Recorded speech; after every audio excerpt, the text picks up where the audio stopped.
എല്ലാ വസ്തുക്കളെയും സൃഷ്ടിച്ചവനായ അല്ലാഹുവാണ്. അഫമൻ യഖ്ലുഖു കമൻ ലാ യഖ്ലുഖു, സൃഷ്ടിച്ചവനും സൃഷ്ടിക്കാത്തവനും സമമാകുമോ? ഒരിക്കലും സമമാകൂല. അതുകൊണ്ട് ലാ ഇലാഹ ഇല്ലല്ലാഹ്, അല്ലാഹു മാത്രമേ ആരാധനക്കർഹനുള്ളൂ. അവനാണ് എന്നെ സൃഷ്ടിച്ചവൻ, അവനാണ് നമ്മളെ സൃഷ്ടിച്ചവൻ. ആ സൃഷ്ടിച്ച റബ്ബ് എന്നോട് എങ്ങനെ നടക്കാനാണോ പറഞ്ഞത്? മുഅ്മിനീങ്ങളെ, ചെറുപ്പക്കാരെ, സഹോദരിമാരെ, ആ റബ്ബ് പൊരുത്തപ്പെടുന്ന രീതിയിൽ നമ്മൾ നടക്കണം. ഇല്ലെങ്കിലോ അല്ലദീ ഖലഖൽ മൗത വൽ ഹയാത ലിയബ്ലുവകും അയ്യുകും അഹ്സനു അമലാ. അല്ലാഹു സുബ്ഹാനഹു വ തആല നമ്മളെ പരീക്ഷിക്കാൻ വേണ്ടി, അല്ലാഹു പരീക്ഷിക്കാൻ വേണ്ടിയാണ്. ആരാണ് വിജയിച്ചവർ, ആരാണ് പരാജയപ്പെട്ടവർ? അതിനാണ് അല്ലാഹു മരണത്തെയും ജീവിതത്തെയും സൃഷ്ടിച്ചത് എന്ന് പരിശുദ്ധ ഖുർആൻ. എന്ന് പറഞ്ഞാൽ അല്ലാഹു തആലക്ക് ആരാ തോറ്റാള്, ആരാ ജയിച്ചാള് എന്ന് ആഖിറത്തുനിന്ന് കണക്കെടുക്കേണ്ട ആവശ്യമൊന്നുമില്ല. അല്ലാഹുവിന് നേരത്തെ അറിയാം ആരാണ് വിജയിച്ചവൻ, ആരാണ് പരാജയപ്പെട്ടവൻ. പിന്നെ എന്തിനാണ് അല്ലാഹു തആല അങ്ങനെ ഒരു പരീക്ഷ നടത്തുന്നു പറയാനുള്ള കാരണം എന്താണ്? നമ്മളെല്ലാവരും മനസ്സിലാക്കണം, നമ്മൾ തെറ്റിദ്ധരിക്കാൻ പാടില്ല. അല്ലാഹു എന്തിനാണ് ഇങ്ങനെ ഒരു പരീക്ഷ നടത്തുന്നത്? സുബ്ഹാനല്ലാഹ്, ശിക്ഷിക്കുന്നതിന്റെ മുമ്പ്, അതല്ലെങ്കിൽ ഒരാളെ രക്ഷിക്കുന്നതിന്റെ മുമ്പ്, നരകത്തിലിടുന്നതിന്റെ മുമ്പ്, സ്വർഗത്തിലിടുന്നതിന്റെ മുമ്പ് ഇവൻ പരീക്ഷയിൽ തോറ്റവനാണ് എന്ന് നരകത്തിൽ പോകുന്നവനെ ബോധ്യപ്പെടുത്താനാണ്. ഞാൻ വെറുതെ അല്ല നരകത്ത് പോകുന്നത്, ഞാൻ പരീക്ഷയിൽ തോറ്റവനാണ്. എനിക്ക് സ്വർഗം കിട്ടിയത് ഞാൻ പരീക്ഷയിൽ ജയിച്ചവനാണ്. അല്ലാതെ മദ്രസയിലും സ്കൂളിലും ഉസ്താദുമാരും ടീച്ചർമാരും നടത്തുന്ന പരീക്ഷ അല്ലത്. മദ്രസയിൽ എന്തിനാണ് നടത്തുന്നത്? ആർക്കാണ് കൂടുതൽ മാർക്ക് കിട്ടാന്ന് അറിയാൻ വേണ്ടിയിട്ടാണ്. അത് നേരത്തെ അറിഞ്ഞിട്ടല്ല. ആരാണ് ജയിക്കാന്ന് പരീക്ഷ നടത്തിയാലേ അറിയുള്ളൂ. ആരാണ് കൂടുതൽ പഠിക്കുന്നവെന്ന് പരീക്ഷ നടത്തിയാലേ നമുക്ക് പിടുത്തം കിട്ടുള്ളൂ. അല്ലാഹുവിന് അങ്ങനെയല്ല.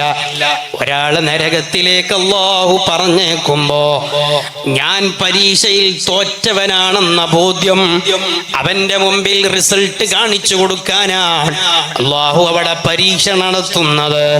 സ്വർഗത്തിൽ പോകുന്നവൻ പരീക്ഷയിൽ വിജയിച്ചത് കൊണ്ടാണ് പോകുന്നത്.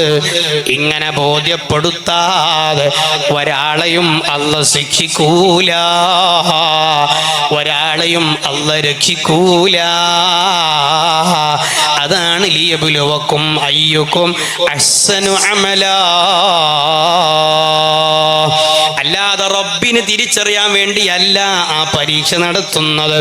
അല്ലാഹു തആല പരീക്ഷയിൽ ജയിക്കുന്ന മുഅ്മിനീങ്ങളിൽ സാധുക്കളായ നമ്മളെയും അല്ലാഹു ഉൾപ്പെടുത്തി തരട്ടെ. നാളെ എല്ലാവരുടെ കയ്യിലും അതാ നാളെ അല്ലാഹു തആല നമ്മളെ റെക്കോർഡ് ബുക്ക് തരും. എല്ലാവരുടെ കയ്യിലും അല്ലാഹു സുബ്ഹാനഹു വ തആല നമുക്ക് റെക്കോർഡ് ബുക്ക് തരും. ആ റെക്കോർഡ് ബുക്ക് കിട്ടുമ്പോ വളിയൽ കിതാബു ഫതറൽ മുജ്രിമീന മുശ്ഫിഖീന. അതേ, ഇടത് കൈ കൊണ്ട് കിതാബ് കിട്ടുന്നവരുണ്ട്, ഇടത് കൈ കൊണ്ട് കിതാബ് കിട്ടുന്നവരുണ്ട്, വലത് കൈയിൽ കിതാബ് കിട്ടുന്നവരുണ്ട്. സുബ്ഹാനല്ലാഹ്, ഇടത് കൈയിൽ കിതാബ് കിട്ടിയവർ അവരതാ കിതാബ് വായിച്ചു നോക്കുമ്പോ ലാ യുഗാദിറു സഗീറതൻ വലാ കബീറതൻ ഇല്ലാ അഹ്സാഹാ. അല്ലാഹ് ഇതിലൊന്നും തന്നെ വിട്ടുപോയിട്ടില്ലല്ലോ. ഞാൻ ഗീബത്ത് പറഞ്ഞത് ഇതിലുണ്ടല്ലോ, ഞാൻ അവനെ പറ്റി പരിഹസിച്ചതും ഇതിലുണ്ടല്ലോ. ഒന്നും ഞാൻ നിസ്സാരമാക്കി തള്ളിയതല്ല, അല്ലാഹു ഇതിൽ റെക്കോർഡ് ചെയ്തിട്ടുണ്ടല്ലോ എന്ന് പറഞ്ഞ് പേടിച്ച് അലറുന്ന സമയം അത് ഖുർആൻ പറയുന്നുണ്ട്. മുഅ്മിനീങ്ങളെ, അല്ലാഹു സുബ്ഹാനഹു വ തആല വലതു കൈയിൽ കിതാബ് കിട്ടിയവരോ അവരതാ തന്റെ ഈ റെക്കോർഡ് കാണുമ്പോ അവര് സന്തോഷത്തോടുകൂടെ വിളിക്കുകയാണ്, എന്റെ കിതാബ് ഒന്ന് വായിക്കൂ, എന്റെ കിതാബ് ഒന്ന് വായിച്ചു നോക്കൂ. സുബ്ഹാനല്ലാഹ്. നമ്മുടെ മക്കൾക്ക് പരീക്ഷയിൽ മാർക്ക് കിട്ടുമ്പോ അതേ നല്ല മാർക്ക് കിട്ടിയാൽ അവർക്ക് നമ്മുടെ മുമ്പിൽ വന്ന് കാണിച്ചു തരാൻ വലിയ സന്തോഷമല്ലേ? ഉപ്പ, എന്റെ മാർക്കൊന്ന് നിങ്ങൾ നോക്കൂ, എന്റെ ലിസ്റ്റ് ഒന്ന് പരിശോധിക്കൂ. ഇതുപോലെ മാർക്ക് കുറഞ്ഞ മക്കളാണെങ്കിലോ ബാപ്പയെ കാണിക്കാൻ വലിയ മടിയുമാണ്. ആണല്ലോ. ഇതേ അവസ്ഥ അല്ലാഹു സുബ്ഹാനഹു വ തആല നാളെ ആഖിറത്തിൽ ഉണ്ടാക്കുമെന്നാണ്. ആഖിറത്തിൽ ഉണ്ടാക്കുമെന്നാണ്. സുബ്ഹാനല്ലാഹ്. പ്രിയപ്പെട്ട സഹോദരന്മാരെ, ഞാൻ പറഞ്ഞു വരുന്നത് അല്ലാഹു സുബ്ഹാനഹു വ തആല ഈ കിതാബുകൾ നമുക്ക് തരുമ്പോ ഒന്നും വിട്ടുപോകാത്തൊരു കിതാബ്, നന്മ തൂങ്ങിയാലോ ഫഅമ്മാ മൻ സഖലത് മവാസീനുഹു, ഒരാളുടെ നന്മ തൂങ്ങിയാൽ അവന്റെ റിസൾട്ട് അവൻ സന്തോഷകരമായ ജീവിതത്തിലാണ്. അതേസമയം അതേ അവന്റെ നന്മ കുറഞ്ഞു പോയാലോ അവനാകെ ബേജാറിലാണ്, അവനാകെ വിഷമത്തിലാണ്. അപ്പൊ നാളെ നമ്മുടെ അമല് തൂക്കുമ്പോ നമ്മുടെ നന്മകൾ തൂങ്ങണം, നമ്മുടെ നന്മകൾ തൂങ്ങണം നാളെ. അതിനെന്തു വേണം? മദ്രസക്ക് വേണ്ടി പ്രവർത്തിക്കണം, പള്ളിക്ക് വേണ്ടി പ്രവർത്തിക്കണം, ദീനിന് വേണ്ടി പ്രവർത്തിക്കണം, സംഘടനയ്ക്ക് വേണ്ടി പ്രവർത്തിക്കണം. നാളെ ഉപകാരപ്പെടുന്ന അമല് വേണം. ഉമ്മമാരെ, ഉപ്പമാരെ, നമ്മുടെ മക്കൾക്ക് അറിവ് പഠിപ്പിച്ചു കൊടുക്കുന്ന മദ്രസ, ആ മദ്രസക്ക് വേണ്ടി നമ്മളൊരു രൂപ ചെലവഴിച്ചാൽ ഖബറിൽ അറിയാതെ അവിടെ പഠിപ്പിക്കപ്പെടുന്ന ഹർഫിന്റെ പ്രതിഫലം അറിയാതെ നമ്മുടെ ഖബറിലേക്ക് എത്തും കേട്ടോ. മഹാനായ ഈസാ നബി അലൈഹിസ്സലാം ഒരു ഖബറിന്റെ അരികിലൂടെ നടന്നു പോയപ്പോ എല്ലാവർക്കും അറിയുന്ന സംഭവങ്ങളാണ്. ആ ഖബറിൽ വലിയ ശിക്ഷയാണ്. സബാനിയാക്കളാകുന്ന അദാബിന്റെ മലക്കുകള് ആ ഖബറാളിയെ വലിയ ശിക്ഷ നടത്തുകയാണ്. ശിക്ഷ സഹിക്കവയ്യാതെ അലറിക്കൊണ്ടിരിക്കുന്ന ഖബറാളിയെ മഹാനായ ഈസാ നബി അലൈഹിസ്സലാം കാണുന്നു. ആവശ്യം കഴിഞ്ഞ് തിരിച്ചു വരുമ്പോ ആ ഖബറാളി സന്തോഷവാനാണ്. റഹ്മത്തിന്റെ മലക്കുകളാണ്, സ്വർഗത്തിന്റെ പരിമളമാണ്, സ്വർഗീയ ഭക്ഷണമാണ്. അവിടെ ശിക്ഷയില്ല, അടികളില്ല, അട്ടഹാസമില്ല. മഹാനായ ഈസാ നബി അലൈഹിസ്സലാമിന് അത്ഭുതം. മഹാനവറുകൾ അല്ലാഹുവിനോട് ചോദിച്ചു, റബ്ബേ, എന്താണ് ഇത് സംഭവിച്ചത്? അല്ലാഹു പറഞ്ഞ മറുപടി, ഈസാ നബിയെ, ഈ മനുഷ്യൻ വലിയ തമ്മാടിയായിരുന്നു, തെറ്റ് ചെയ്തവനായിരുന്നു. പക്ഷേ ഇദ്ദേഹം മരണപ്പെട്ടു പോയപ്പോ അയാളുടെ ഭാര്യ ഗർഭിണിയാണ്, അയാള് ഖബറിൽ ശിക്ഷിക്കപ്പെടുകയാണ്. ആ ഭാര്യ പ്രസവിച്ചു. ആ കുഞ്ഞിനെ ഇൽമ് പഠിപ്പിക്കേണ്ട പ്രായമെത്തിയപ്പോ ആ ഉമ്മ അന്നത്തെ മദ്രസയിൽ പഠിപ്പിച്ചു. ഉസ്താദിന്റെ മുന്നിലിരുന്ന് ഉസ്താദ് ചൊല്ലിക്കൊടുത്തു ബിസ്മില്ലാ. ആ കുഞ്ഞിന്റെ ആ ഇളം മനസ്സ്, ഒരു തെറ്റും ചെയ്യാത്ത കുഞ്ഞ്, തെറ്റ് പറയാത്ത കുഞ്ഞിന്റെ നാവ് കൊണ്ട് ആ ബിസ്മില്ല ചൊല്ലിയപ്പോ, എന്റെ നാമം ഉച്ചരിച്ചപ്പോ ആ കുഞ്ഞ് എന്റെ നാമം പറഞ്ഞിട്ടുണ്ടല്ലോ. ആ കുഞ്ഞ് ഭൂമിക്ക് മുകളിൽ എന്റെ മദ്ഹ് പറയുമ്പോ ആ കുഞ്ഞിന്റെ ബാപ്പ ഭൂമിക്കടിയിൽ ശിക്ഷിക്കപ്പെടാൻ പാടില്ലല്ലോ. ഞാൻ ലജ്ജിച്ചു പോയി എന്നും പറഞ്ഞ് അതിനാലാണ് ഈസാ നബിയെ ഞാൻ ആ ബാപ്പയുടെ ശിക്ഷയെ എടുത്തു കളഞ്ഞത്. ഓ മോമിനിങ്ങളെ, നമുക്ക് പഠിക്കുന്ന മക്കൾ ഉണ്ടാവാം, ഇല്ലെങ്കിലും നമ്മൾ മദ്രസയെ സഹായിക്കണം. ആ മദ്രസക്ക് വേണ്ടി നമ്മൾ 1 രൂപ സംഭാവന ചെയ്താൽ ആ മദ്രസയുടെ സ്വലാത്ത് വാർഷികത്തിലേക്ക് ധാരാളം നൽകിയവരുണ്ട്, ഇനിയും നൽകേണ്ടതുണ്ട്. ആരെല്ലാം മനസ്സിൽ കരുതിയോ ഇത് വെറുതെയാകൂല. ഇൽമിന് വേണ്ടി ചെലവഴിച്ചാൽ, ഇൽമിനെ ബഹുമാനിച്ചാൽ അതൊരിക്കലും പാഴായി പോവില്ല. നമ്മൾ ഈ മദ്രസക്ക് വേണ്ടി എന്നാൽ കഴിയുന്നത് എന്തെല്ലാം ചെയ്തോ അതൊക്കെ നാളെ ഖബറിൽ ലഭിക്കും, അതൊക്കെ നാളെ ഖബറിൽ ലഭിക്കും. പക്ഷേ നമുക്ക് ഈമാന് വേണം, ഇഖ്ലാസ് വേണം, ആത്മാർത്ഥത വേണം. ഒരാൾ കാണണമെന്ന രീതിയിൽ പ്രവർത്തിച്ചാൽ ആ പ്രതിഫലം ലഭിക്കൂല. അല്ലെങ്കിൽ എൻ്റെ ആവശ്യം എന്തുകൊണ്ട് അംഗീകരിച്ചില്ല, അങ്ങനെ പ്രവർത്തിക്കുന്നവർക്ക് ഇഖ്ലാസ് ഉണ്ടാവൂല, അവനും പ്രതിഫലം കിട്ടൂല. അല്ലേ, ഞാൻ പറഞ്ഞതേ ഇവിടെ ചെയ്യാൻ പാടുള്ളൂ, എൻ്റെ അഭിപ്രായം എന്തേ പരിഗണിക്കാതിരുന്നത്? അങ്ങനെ ഒരു ചിന്ത എനിക്ക് വന്നാൽ ഞാൻ നടത്തുന്ന ദീനീ പ്രവർത്തനം, ഞാൻ നടത്തുന്ന മദ്രസയിലേക്ക് നടത്തുന്ന പ്രവർത്തനം അത് അല്ലാഹു സ്വീകരിക്കൂല. റബ്ബിന്റെ പൊരുത്തം മാത്രം ഉദ്ദേശിച്ചാവണം നമ്മുടെ അമലുകളെല്ലാം. നോക്കൂ നിങ്ങൾ, നബി സല്ലല്ലാഹു അലൈഹി വസല്ലമ തങ്ങൾ പഠിപ്പിച്ചതാണ്, നമ്മുടെ അമലുകൾ നാളെ നന്മയുടെ അമലുകൾ തൂങ്ങണം. മീസാൻ എന്ന തുലാസാണ്, അളന്ന് തിട്ടപ്പെടുത്തുകയല്ല അല്ല ചെയ്യുന്നത്, തൂക്കി തിട്ടപ്പെടുത്തുകയാണ്. കാരണം തൂക്കിയാൽ മനസ്സിലാക്കുന്നത് പോലെ അത്ര കൃത്യത അളന്നാൽ കിട്ടൂല. 1 മീറ്റർ തുണിയാണ് നമ്മൾ മുറിച്ചിട്ടുണ്ടാവുക, എന്നാലും കറക്റ്റ് അളന്ന് നോക്കുമ്പോൾ ചിലപ്പോൾ അങ്ങോട്ടും ഇങ്ങോട്ടൊക്കെ ഉണ്ടാവും. പക്ഷെ 1 കിലോന് തക്കാളി, പ്രത്യേകിച്ച് ഡിജിറ്റൽ തുലാസും കൂടി ആയാൽ കറക്റ്റ് കിട്ടും. അതിനാണ് മീസാൻ എന്ന തുലാസ് അല്ലാഹു സംവിധാനിച്ചത്. എന്തേ അള്ളാഹ്ക്ക് അളന്ന് തിട്ടപ്പെടുത്തി കൂടെ? അമലുകളെ തൂക്കാൻ കഴിയുന്ന അള്ളാഹുവിനെ അളക്കാനും കഴിയുമല്ലോ. പക്ഷേ തൂക്കിയാൽ കിട്ടുന്ന കൃത്യത അളവിന് കിട്ടൂല. അതുകൊണ്ടാണ് അള്ളാഹു മീസാനിനെ ഞാൻ വെച്ചു, അല്ലേ?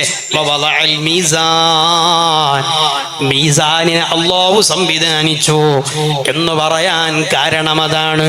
അപ്പൊ നമ്മുടെ അമലുകൾ ഒന്നും വിടാതെ അള്ളാഹു തൂക്കും, കൃത്യമായി അളന്ന് തിട്ടപ്പെടുത്തും. അതിൽ നിന്ന് രക്ഷപ്പെടുമെന്ന് ഞാൻ കരുതണ്ട, നിങ്ങളാരും കരുതാൻ പാടില്ല. വേണ്ടത് ആ അമല് തൂങ്ങുമ്പോ നന്മയുടെ തുലാസ് തൂങ്ങണം. അതിന് സംഘടനാ പ്രവർത്തനം വേണം, മദ്രസക്ക് വേണ്ടി പ്രവർത്തിക്കണം, ദീനിന് വേണ്ടി പ്രവർത്തിക്കണം. ആ നിലക്ക് അല്ലാഹുവിന്റെ ഇസ്ലാമിന് വേണ്ടി പ്രവർത്തിക്കുമ്പോ നമ്മൾ എന്ത് വേണം? ആ പ്രവർത്തനം ഇഖ്ലാസിലാവാൻ, ആ പ്രവർത്തനം അല്ലാഹു സ്വീകരിക്കപ്പെടാൻ നമ്മൾ സമാധാനത്തിന്റെ ആളുകളാവണം. അൽ മുസ്ലിമോ മൻ സലിമന്നാസു മിൻ ലിസാനിഹി വയദിഹി. ഹബീബായ നബി തങ്ങൾ പറഞ്ഞു, നാളെ അമല് തൂങ്ങുന്ന മുസ്ലിമാരാണ്, നാളെ സ്വർഗ്ഗത്തിലെത്തുന്ന മുസ്ലിമാരാണ്, ഹൗദുൽ കൗസർ കിട്ടുന്ന മുസ്ലിമാരാണ്, സിറാത്തു പാലം മിന്നൽ പിണർ പോലെ കടക്കുന്ന മുസ്ലിമാരാണ്. മൻ സലിമന്നാസു മിൻ ലിസാനിഹി വയദിഹി.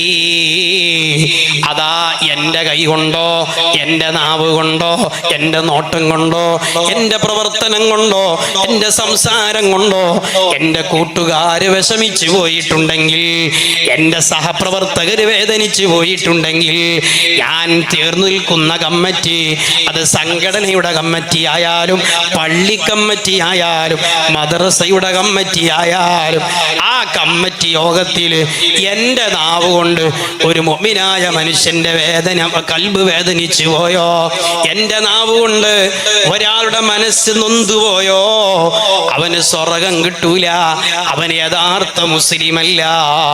എൻ്റെ നാവ് കൊണ്ട് അയൽവാസിക്ക് വിഷമങ്ങളുണ്ടോ? എൻ്റെ നാവ് കൊണ്ട് എൻ്റെ വീട്ടിലെ മക്കൾക്ക് വിഷമങ്ങളുണ്ടോ? എൻ്റെ സമീപനം കൊണ്ട് എൻ്റെ ഉമ്മാക്ക് വേദനിച്ചിട്ടുണ്ടോ? ഒരിക്കലും പൂർണ്ണമായ ഇസ്ലാം അവൻ്റെ ജീവിതത്തിലില്ല. ഒരാളെയും നാവ് കൊണ്ട് വേദനിപ്പിക്കരുത്, ഒരാളെയും ശരീരം കൊണ്ട് വേദനിപ്പിക്കരുത്. മദീനയിൽ ഒരു പെണ്ണുണ്ട്. ആ പെണ്ണ് 24 മണിക്കൂറും ഇബാദത്തുള്ള പെണ്ണാണ്.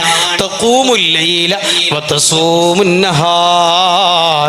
നബിയേ, രാത്രി മുഴുവനും നിസ്കാരം, എല്ലാ പകലും നോമ്പനുഷ്ഠിക്കുന്ന ഒരു പെണ്ണാണ്.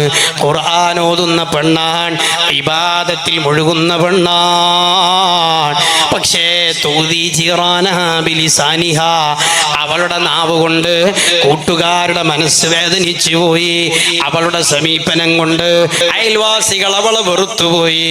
അവളെ സമീപനം കൊണ്ട് കുടുംബക്കാരവളെ വെറുപ്പുത്തുപോയി. നബിയേ, ഈ നിസ്കരിക്കുന്ന പെണ്ണിനെ കുറിച്ച്, ഇബാദത്തെടുക്കുന്ന പെണ്ണിനെ കുറിച്ച് നിങ്ങളുടെ അഭിപ്രായം എന്താണ്? ലാ ഖൈറ ഫീഹാ, ഒരു ഗുണവുമില്ലാത്ത പെണ്ണാണ്. വഹിയ ഫിന്നാർ, അവൾ നരകത്തിലാണ്. സ്വദഖ റസൂലുള്ളാഹി സ്വല്ലല്ലാഹു അലൈഹി വസല്ലം. ഇത് പറയുന്നത് എന്നോടും നമ്മളോടാണ് ഈ പറയണത് അല്ലേ? നമ്മൾ നിസ്കരിക്കുന്നവരാണ്, തഹജ്ജുദ് മുടക്കാത്തവരാണ്, ളുഹ പതിവാക്കുന്നവരാണ്, റവാത്തിബ് നിസ്കരിക്കുന്നവരാണ്, ഒരൊറ്റ ദിക്റിന്റെ മജ്ലിസ് മുടക്കാത്തവരാണ്, ഒരൊറ്റ നല്ല മജ്ലിസ് മുടക്കാത്തവരാണ്, എല്ലാ വക്തിലും ജമാഅത്തിന് പള്ളിയിൽ വരുന്നവരാണ്, ഇമാമിന്റെ തൊട്ടു പിറകിൽ വലതുഭാഗത്ത് തന്നെ സ്ഥലം പിടിക്കുന്നവരാണ്, അൽകഫ് മുടങ്ങാതെ ഓതുന്നവരാണ്, എന്നും 100 തവണ സ്വലാത്ത് ചൊല്ലുന്നവരാണ്, ഉർദുൽ ലത്തീഫ് പതിവാക്കുന്നവരാണ്, ഹദ്ദാദ് മുടക്കാത്തവരാണ്. പക്ഷേ ഈ പെണ്ണിനെ കുറിച്ച് റസൂലുള്ളാഹി പറഞ്ഞത് വഹിയ ഫിന്നാർ. എന്തേ കാരണം? നിസ്കരിച്ചത് കൊണ്ടുള്ള ഗുണം ആ പെണ്ണിന്റെ നാവിലുണ്ടായില്ല. നോമ്പ് നോറ്റതിന്റെ ഫലം ആ മനുഷ്യന്റെ കൽബിലുണ്ടായില്ല. ജനങ്ങളോടുള്ള സംസാരത്തിൽ അത് പ്രകടമായില്ല, ജനങ്ങളോടുള്ള സമീപനത്തിൽ അത് പ്രകടമായില്ല. മുഅ്മിനീങ്ങളെ, നമ്മളെത്ര നിസ്കരിച്ചാലും, നമ്മളെത്ര നോമ്പെടുത്താലും, എൻ്റെ നാവ് കൊണ്ട് ഒരാളുടെ മനസ്സ് വേദനിച്ചു പോയോ, അവൻ യഥാർത്ഥ മുസ്ലിമല്ല. പരസ്യത്തിൽ നന്നാകാൻ വലിയ എളുപ്പമാണ് അല്ലേ? ഇപ്പൊ എനിക്കിപ്പോ നിങ്ങളെ കൂട്ടത്തിൽ നന്നാകാൻ ഈ വേളറിയുമ്പോ 1.5 മണിക്കൂർ നല്ല വേളറിഞ്ഞാല് ബാക്കിയുള്ള എൻ്റെ 22.5 അല്ലെങ്കിൽ 1.5 മണിക്കൂറും നിങ്ങളിൻ്റെ ഒപ്പം ചെല്ലോ. ഞാൻ നിങ്ങളെ കൂടെ കാണുമ്പോ നിങ്ങളൊക്കെ എന്നെ പറ്റി പറയാൻ, നിങ്ങളൊക്കെ എന്നെ കാണുന്നത് എപ്പോഴാ? ചിലപ്പോൾ ഏതെങ്കിലും മീറ്റിങ്ങിൽ വിളിച്ചുമ്പോഴായിരിക്കും. മീറ്റിങ്ങിൽ എന്താ ചെയ്യാ? നല്ല കാര്യങ്ങൾ. അല്ലെ ചിലപ്പോൾ ഇതുപോലെ എന്തെങ്കിലും പറയാനായിരിക്കും. അവിടെ എന്താ ചെയ്യാ? അവിടെ നല്ല കാര്യങ്ങൾ. അപ്പൊ ഈ 1 മണിക്കൂർ നിങ്ങൾ എന്നെ കണ്ട ആ ഒരു സമയത്തെ മാത്രം വിലയിരുത്തിക്കൊണ്ടാണ് നിങ്ങൾ എന്നെ പറയാ. എനിക്ക് നന്നാകാനും പണിയാണ്. നമുക്ക് ആളുകളുടെ നന്നാകാൻ വളരെ സിമ്പിളാണ്. തക്കാളി വാങ്ങാൻ വരുമ്പോൾ പിത്തനുണ്ടാക്കാൻ ഞാൻ മതി. ആകെ 1/2 മണിക്കൂർ അങ്ങാടിയിൽ കയറി 1/2 മണിക്കൂർ ജനങ്ങളുടെ ചെലവഴിക്കുമ്പോൾ എല്ലാരോടും സലാം പറഞ്ഞ് നല്ല സ്വഭാവത്തിൽ ഇങ്ങനെ പോന്നാല് ബാക്കി 23.5 മണിക്കൂറും അയാൾ നമ്മളെ നാവിൽ നല്ല ആളായിരിക്കും അല്ലേ? പരസ്യത്തിൽ നന്നാകാൻ വെരി വെരി സിമ്പിളാണ്. എന്നാൽ പരസ്യവും രഹസ്യവും അറിയുന്നവനാണ് അല്ലാഹ്. ഇന്നഹു യഅലമുൽ ജഹ്റ വമാ യഖ്ഫാ. എല്ലാ രഹസ്യവും പരസ്യവും ഒരുപോലെ അറിയുന്നവനാണ് അല്ലാഹ്. അങ്ങാടിയിൽ ഞാൻ നല്ലവനാണ്, സംഘടനാ പ്രവർത്തകരുടെ കൂട്ടത്തിൽ ഞാൻ നല്ല സ്വഭാവക്കാരനാണ്, അല്ലെങ്കിൽ ജനങ്ങളുടെ മുമ്പിൽ ഞാൻ നല്ല മനുഷ്യനാണ്. എന്നാൽ ഞാൻ വീട്ടിൽ ചെന്നാൽ എൻ്റെ ഭാര്യയോട്, എൻ്റെ ഉമ്മയോട്, എൻ്റെ മക്കളോട് ആ കടികിടി സ്വഭാവമാണ്, മൊരടൻ സ്വഭാവമാണ്. സ്വന്തം ഭാര്യയ്ക്ക് സമാധാനം കൊടുക്കേണ്ടത് ഭർത്താവാണ്, ഭർത്താവിൻ്റെ വിഷമങ്ങളിൽ ഒട്ടി നിൽക്കേണ്ടത് ഭാര്യയാണ്. നിങ്ങൾ പരസ്പരം അങ്ങോട്ടും ഇങ്ങോട്ടും ചീത്ത പറഞ്ഞാൽ പിന്നെ എന്ത് ഇസ്ലാമാണ്, എന്ത് മുസ്ലിമാണ്? അങ്ങാടിയിൽ നല്ലവനായാൽ പോരാ, പരസ്യമായി ശുദ്ധനായാൽ പോരാ, ഖൈറുക്കും ഖൈറുക്കും ലിഅഹ്ലിഹി. ഹബീബായ മുത്തുനബി തങ്ങൾ പഠിപ്പിച്ചതാണ്, നിങ്ങളുടെ കൂട്ടത്തിൽ ഏറ്റവും നല്ലവൻ അങ്ങാടിയിൽ നല്ലവനല്ല, സംഘടനാ പ്രവർത്തകരുടെ കൂട്ടത്തിൽ നല്ലവനായവനുമല്ല, മറിച്ച് ഖൈറുക്കും ലിഅഹ്ലിഹി, ഭാര്യയോട് നല്ല സ്വഭാവത്തോടെ പെരുമാറുന്ന ഭർത്താക്കന്മാരാണോ നിങ്ങളാണ് യഥാർത്ഥ മുസ്ലിം. ഭർത്താവിനോട് നല്ല സ്വഭാവത്തിൽ പെരുമാറുന്ന ഭാര്യയാണോ അവരാണ് മുസ്ലിം. സുബ്ഹാനല്ലാഹ്. ചില ആളുകൾ ഞാൻ എന്നെ പറ്റി പറയാണ്, നിങ്ങളെ പറ്റി പറയല്ല, അല്ലെങ്കിൽ നമ്മൾ ചിന്തിക്കാൻ വേണ്ടി ഞാൻ എന്നോടും കൂടി ഓർമ്മപ്പെടുത്തുകയാണ്. ഉസ്താദുമാരുടെ അടുക്കൽ ചില ആളുകൾ നല്ല ആളാണ്, തങ്ങന്മാരുടെ മുമ്പിൽ അയാൾ നല്ല മനുഷ്യനാണ്. അതേ വലിയ വലിയ ഉസ്താദുമാരുടെ മുമ്പിൽ നമ്മളൊക്കെ വലിയ ആളുകളാണ്. പക്ഷേ അവന്റെ രഹസ്യ ജീവിതം പഠിച്ചാൽ ഭാര്യയ്ക്കൊരു നല്ലത് പറയാൻ, ഉമ്മാക്ക് നല്ലത് പറയാൻ, അല്ലെങ്കിൽ അവന്റെ കൂട്ടുകാർക്ക് നല്ലത് പറയാൻ ഒന്നും ഇല്ലാത്ത തരം താഴ്ന്ന സ്വഭാവം. അതല്ലേ നമ്മുടെയൊക്കെ ജീവിതം. ഇന്നഹു യഅലമുൽ ജഹ്റ വമാ യഖ്ഫാ, രഹസ്യവും പരസ്യവും ഒരുപോലെ അറിയുന്നവനാണ് അല്ലാഹ്. എല്ലാവരോടും നല്ല സ്വഭാവം. ചില സ്ത്രീകളുണ്ട് സുബ്ഹാനല്ലാഹ്, അയൽവാസികളോട് എന്തോരം നല്ല സ്വഭാവമാണ്. ആ വീട്ടിൽ ആര് വിരുന്ന് വന്നാലും പഞ്ചാര വാക്കുകൾ. വീട്ടിൽ നിന്ന് വന്നോലെ പെണ്ണുങ്ങളൊക്കെ പറയും, ഔ അയാൾക്ക് കിട്ടിയ പെണ്ണ് ഭയങ്കര നല്ല പെണ്ണാട്ട. എന്നാ ഭർത്താവിനോടോ എപ്പോഴും ഒരിടം സ്വഭാവിക്കും. പുറത്തുനിന്ന് ഒരാൾ വന്നാൽ എന്തോ ഒരു സ്വഭാവമാണ്.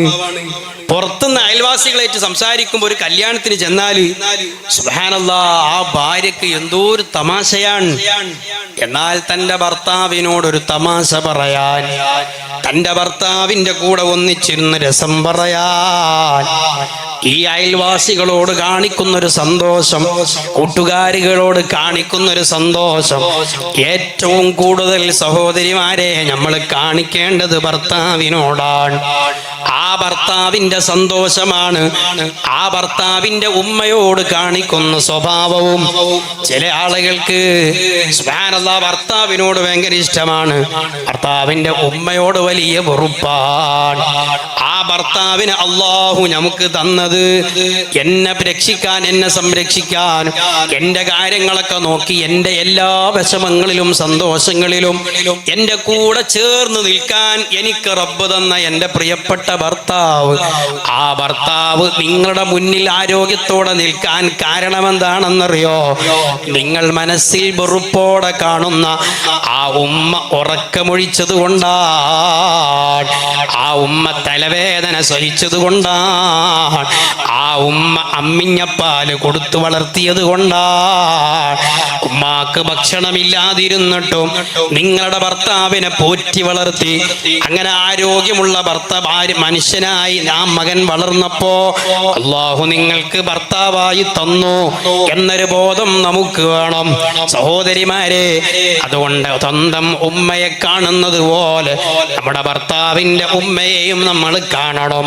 കാരണം ഞാൻ നേരത്തെ പറഞ്ഞല്ലോ, അതേ അവരുടെ ഉമ്മയും ബാപ്പയും ഖിയാമത്ത് നാൾ വരെ ഉമ്മയും ബാപ്പയുമാണ്, മരിച്ചാൽ പിരിയാത്ത ബന്ധമാണ്.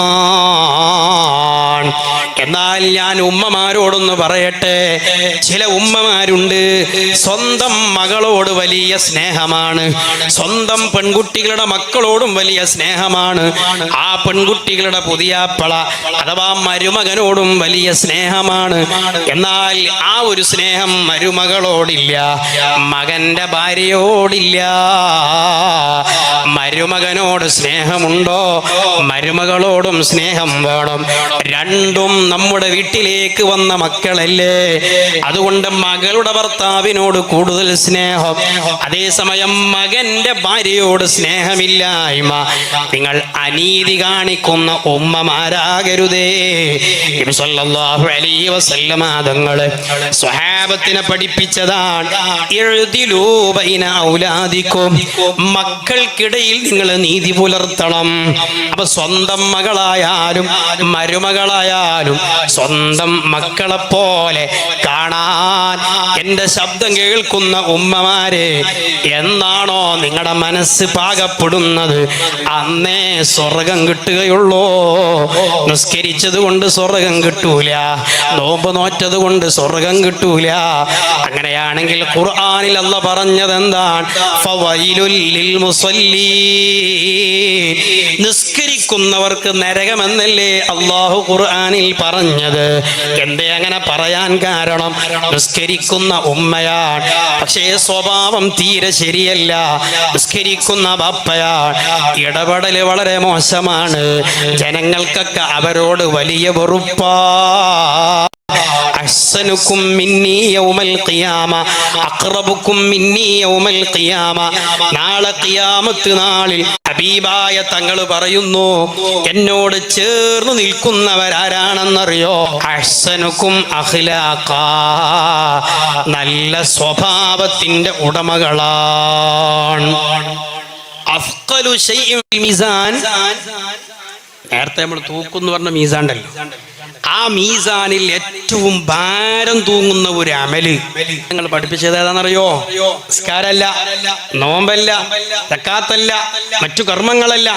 ഖുലുഖുൻ ഹസൻ, സ്വദഖ റസൂലുള്ളാഹി സ്വല്ലല്ലാഹു അലൈഹി വസല്ലം. നാളെ നമ്മളെ തുലാസിൽ നമ്മളെ അമൽക്കുമ്പോ ആ തുലാസിൽ ഏറ്റവും ഭാരം തൂങ്ങുന്ന അമല് സൽസ്വഭാവമാണ്. സൽസ്വഭാവമാണ്. സൽസ്വഭാവം ഏറ്റവും കൂടുതൽ വേണ്ടത് ഭാര്യയോടാണ്, ഏറ്റവും കൂടുതൽ വേണ്ടത് ഭർത്താക്കന്മാരോടാണ്.